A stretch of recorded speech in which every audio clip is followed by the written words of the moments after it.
Created man from an embryo, right, and your Lord is the most beneficent. বর্তমান দুনিয়ায় আজ এই একটা কিতাব, এই কোরআনকে গবেষণা করে আজ বহু খ্রিস্টান, কাফির, নাস্তিক কালেমা পড়ে মুসলমান হতে বাধ্য হচ্ছে। এটা আমাদের শুকরিয়ার ব্যাপার। কেন বাধ্য হচ্ছে? অবাক হবেন। তারা কিন্তু কোরআনকে বিশ্বাস করে না, কিন্তু কেন তারা কোরআনকে দেখে কালেমা পড়তে বাধ্য হচ্ছে? যারা বলছে দেয়ার ইজ নো গড, স্রষ্টা বলতে কিছু নাই, আজ তারা বলছে there is no god except Allah. কে বলছে আল্লাহ বলতে কিছু নাই? কোরআন থেকে পেয়েছি আল্লাহ অবশ্যই আছেন, সুবহানাল্লাহ। আমার কথা নয়, বর্তমান নাস্তিক্য শক্তিরা বলছে। যেমন বর্তমান বিজ্ঞান একটি তথ্য আবিষ্কার করেছেন, সেই তথ্যটি হচ্ছে সাইটোপ্লাজম। বিজ্ঞান বলছে যারা আল্লাহকে চিনে না, আল্লাহকে মানে না, অস্বীকার করে, তারা হিউম্যান বডি, এই হিউম্যান স্ট্রাকচার, মানব দেহটাকে তারা, মেডিকেল সায়েন্টিস্ট যারা, আল্লাহ রসুল খুদা এগুলো তারা যারা মানে না, এরা বলছে নতুন করে এই মানব দেহ গবেষণা করে মানব দেহের ভিতরে আসমানের মালিক আল্লাহ পাকের সন্ধান পাওয়া গেছে।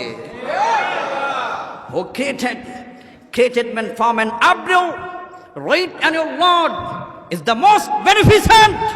বর্তমান পৃথিবীর বিজ্ঞান বলছে, গবেষণা করে আমরা এই মানব দেহের ভিতরে আল্লাহ পাকের সন্ধান পেয়ে তারা বলতে বাধ্য হয়েছে যে তিনিই সৃষ্টিকর্তা, আপন মহান প্রভু, আর তিনি সবচেয়ে সম্মানিত। তাকে যারা মানবে তারাই সফল হয়ে যাবে। সাইটোপ্লাজম কি পেল যেটা তারা এত বড় কথা বলতে বাধ্য হয়েছে? এখানে কি আছে? সাইটোপ্লাজম মানে হচ্ছে, বিজ্ঞান বলছে এই মানব দেহের ভিতরে তারা একটি কোষ আবিষ্কার করেছেন, যেই কোষের ভিতরে 50 থেকে 80% তারা পানি পেয়েছেন। পানি, বিজ্ঞান বলছে এই পানিটা যদি, এটাকে তারা নাম দিয়েছে সাইটোপ্লাজম। বিজ্ঞান বলছে এই সাইটোপ্লাজম যদি মানব দেহের ভিতরে আল্লাহ তাআলা সৃষ্টিগতভাবে সেট করে না দিতেন, এই মানুষ থাকতে পারতো না, এই মানুষ সুস্থ থাকতে পারতো না, এই মানুষের কোনো মূল্যই থাকতো না।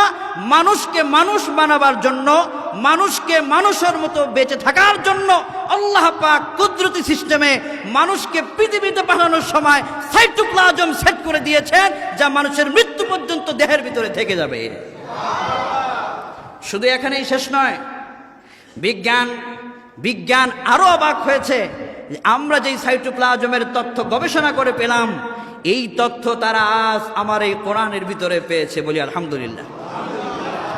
আমি আমার ভাষায় বলি, বিজ্ঞানের গবেষণা যত বাড়বে, আমার পবিত্র কোরআনে কারীমকে বুঝা পৃথিবীবাসীর জন্য তত সহজ হয়ে যাবে। আল্লাহ পাক এই কোরআনে সাইটোপ্লাজমের তথ্য দিয়েছেন। আল্লাহ পাক সূরাতুল ফুরকানের ভিতরে আল্লাহ পাক 54 নম্বর আয়াতে বলছেন, ওয়া হুয়াল্লাযী খালাকা মিনাল মাই বাশারান ফাজআলাহু নাসাবান ওয়া সিহরা ওয়া কানা রাব্বুকা কাদিরা। বিজ্ঞান এই আয়াতকে নিয়ে গবেষণা করল। বিজ্ঞান বলল আল্লাহ পাক এই আয়াতের মধ্যে সাইটোপ্লাজমের তথ্য দিয়েছেন। এই দুনিয়ার ভিতরে একজন বড় বিজ্ঞানী আছেন, তার নাম হলো অ্যারিস্টটল। কি নাম? তার আবিষ্কারটা কি ছিল? বায়োলজি। তার আবিষ্কার কি ছিল? বায়োলজি।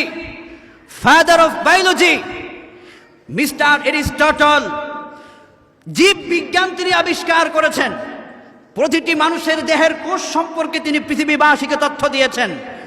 বিজ্ঞানের জগতে, জীব বিজ্ঞানের জগতে, বায়োলজির জগতে সারা পৃথিবীর সমস্ত বিজ্ঞানী এই অ্যারিস্টটলকে তারা ইমাম বানিয়েছে, নেতা বানিয়েছে। আর অ্যারিস্টটল নিজে বলছেন, তোমরা আমাকে ইমাম বানিয়েছো, নেতা বানিয়েছো, কিন্তু আমি নিজে আল্লাহর কোরআনকে ফলো করেছি। তারপর এরিস্টটল বলছে মানব দেহের মধ্যে এই আয়াতের তথ্য পাওয়া গিয়েছে। সূরাতুল আম্বিয়ার একটা আয়াত তারা উপস্থাপন করছে। তারা বলছে আল্লাহ পাক এই সূরাতুল আম্বিয়ার ভিতরে মানব দেহের এই কোষ সম্পর্কে আল্লাহ পাক বর্ণনা করেছেন। এবার এই আয়াতের তাফসীর করতে গিয়ে ইমাম আল কুরতুবী তিনি সুন্দর একটা ব্যাখ্যা দিয়েছেন। আবু আব্দুল্লাহ আল কুরতুবী কর্ডোবায় তার জন্ম। তিনি তামাম পৃথিবীতে একটা তাফসীর লিখে বিখ্যাত হয়েছেন।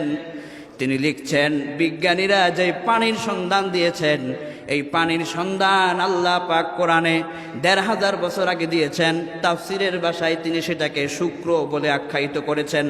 বিজ্ঞানীদের সাথে আর কোরআনের সাথে দুটো মিলে যাওয়ার কারণে নাস্তিক বিজ্ঞানীরা আজকে বলতে বাধ্য হয়েছে there is no god except Allah. অবশ্যই আল্লাহ আছে, আল্লাহ নাই এ কথা যারা বলবে তারা পৃথিবীর ভিতরে মনুষ্যত্ববোধ থাকতে পারে না। বিজ্ঞানের এই যে ছেলেরা কেমিস্ট্রি পড়ে, father of chemistry Jabir ibn Hayyan, এই কেমিস্ট্রির কথা কোরআনে আছে।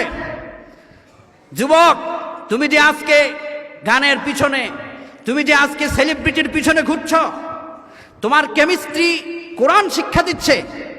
তারপরে তোমার medical science, father of medical science Ibn Sina, এই মেডিকেল সায়েন্স তোমার কোরআনের মধ্যে আল্লাহ পাক দিয়েছেন।